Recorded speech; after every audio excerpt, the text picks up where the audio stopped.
E trist ca nimeni să te știe,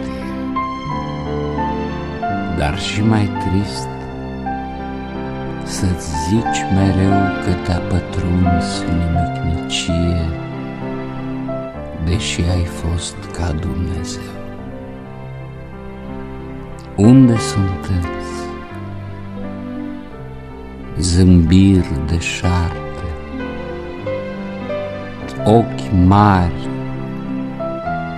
ce nu-i mai pot uita?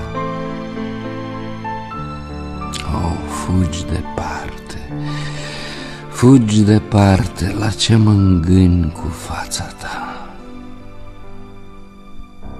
În viața lumii acestie, ce-i fără capăt și început, în toată neagra veșnicie, o clipă numai te-am avut. De-atunci te chem din întuneric și amintirea ta dezmierd, până ce răsai un vis himeric, abia răsai și iar te pierd.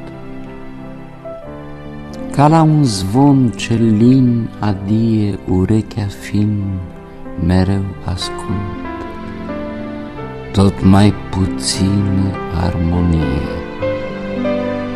pustiu din ce în ce mai mult.